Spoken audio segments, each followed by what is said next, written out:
I was just getting ready to send off my bids for today, but there was one car on there that I thought you guys might find of particular interest. 2017 Maserati Levante S. This car is listed as minor dents and scratches, but I've done a little research on it and I found where the car was actually stolen last year. I believe the minor dents and scratches is just from the recovered theft. I think it's going to be a good car, so just because I'm a little cuckoo, I'm going to bid that car thinking I'm not going to need much. So let's do it for $12,900. $12,900 along with the rest of today's bids. Boom. Let's see what happens. All right, let's go over and check. I had it queued up earlier and there she is, baby. Woo! One of them is the Levante. We paid $12,032. Looks like we've got a Maserati headed our direction.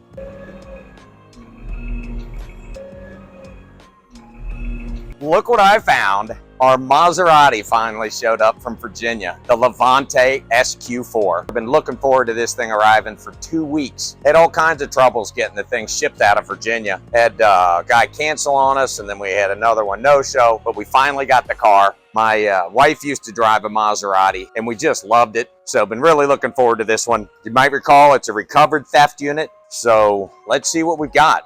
Who knows? Yeah, it's clearly been sitting at the auction for a long time. You can tell by all the dirt on it. I noticed when I was unloading it, it had some mud daubers building a nest on one of the rear tires. Yeah, the stickers are all faded off of it. The thing had been sitting there for over a year because the auction ends in a 3, which means it was there at some point last year. But look at this back here. Entertaining. Got mud daubers on the wheel. That's how long it had been at the auction. Who knows? Yeah, let's see what we got. We'll hook up a jump pack to it. I've got the key. And I'll see what we got. All right, so I got one of our trusted jump packs and we're gonna hook it up to the car and see what we've got. It's the moment of truth for this thing.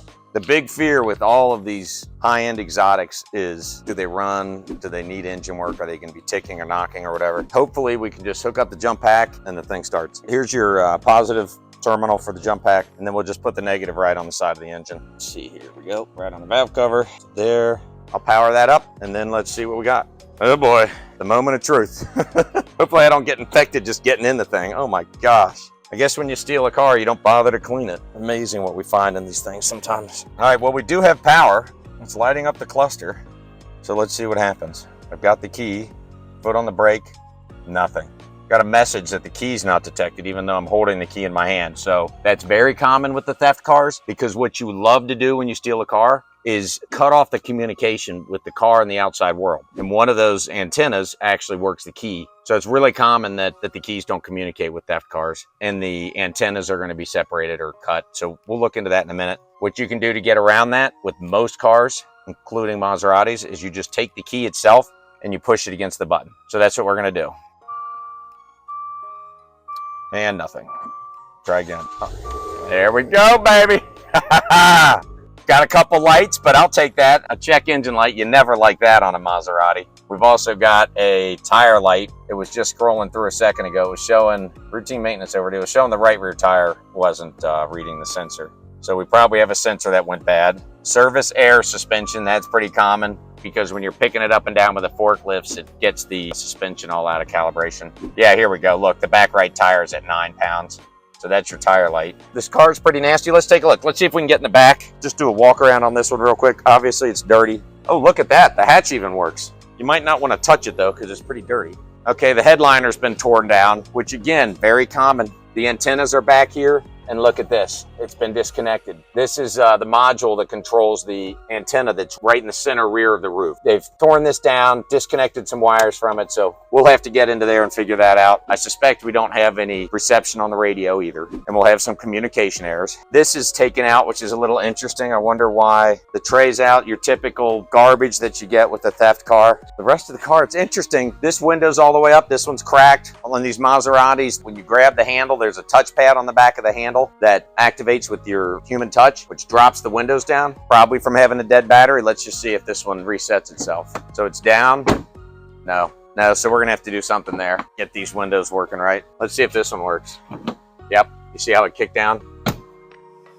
that one's working. The tires don't look so good. We'll probably have to put some new tires on it. The rotors, who knows, we'll do some brakes. We'll have the guys check it out. I would say so far so good. I like it. I love Maseratis. Looks like this is going to be a good one. Hopefully we can get it turned pretty quick. Next step is to have the guys go through it and see what all they can find. Okay, so we got the Levante back in the shop. I got the chance to drive this car home last night, and it was a really nice riding car. I was very happy with it. Did not have any check engine lights or traction control, any of that. It was smooth sounding. Really pleased with the car so far. We got it in here, got the filter and oil change from our local Maserati dealer today for the great price of $239. Regardless, we just did an oil change on it. When they were doing the 130-point inspection, he found that it needs front tires. The brakes cleaned up pretty good. We've got a couple error messages, a suspension fault that we've got to deal with, and a dampener issue. So we're going to get those diagged, get the front tires on it. Hopefully they can get this thing out of here pretty quick. So of course Maserati has to have high-end wheels and tires. It's got,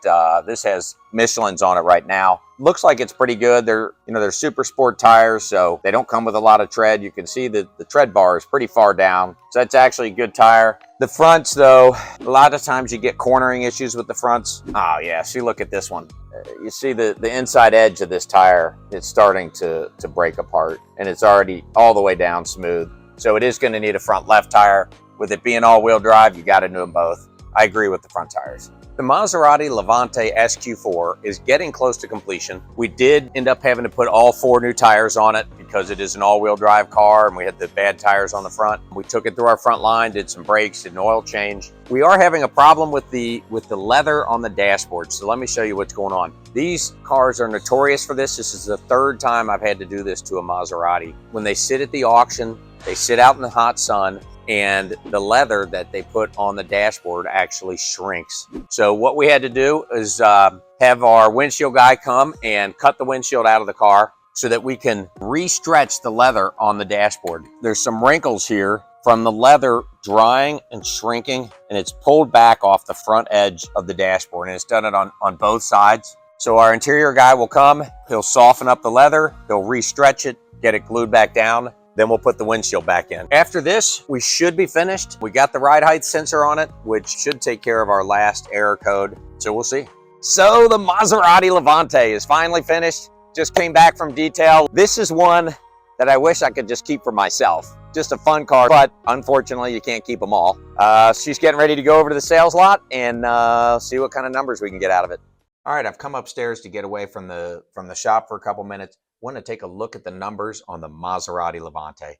That was an exciting car. I love it. And we did good on it. We got that car in and out of the shop quick, except for the little issues there with the dashboard that slowed us down. But that's a car all said and done. By the time we paid all the auction fees, we were in it for $12,000. We had some stuff. We had to put a battery in it that was $180. Some parts from Maserati of Cincinnati were $250. We put $50 of gas in it. We had 4 new tires that we bought. We had to mount and balance those for $120. We put some more gas in it. Had to have that front windshield taken in and out. That was $250.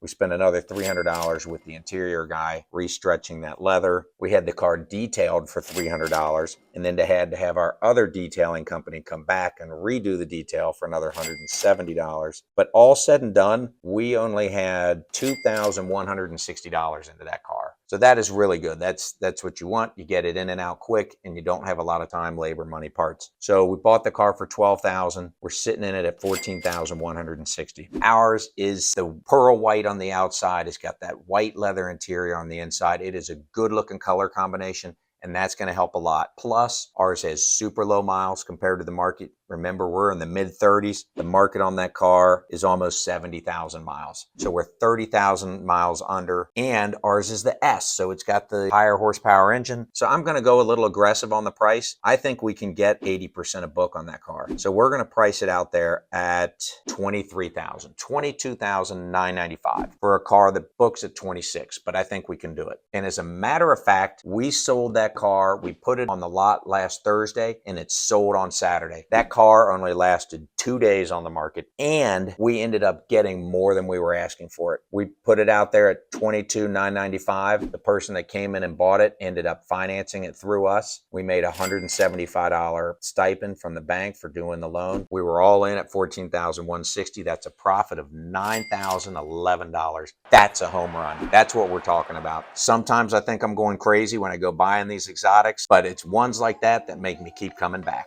And that's a wrap. Thanks for watching to the end. If you like this content, please don't forget to like and subscribe. I'm Matt Ryan, and this has been another episode of Northern Kentucky Auto.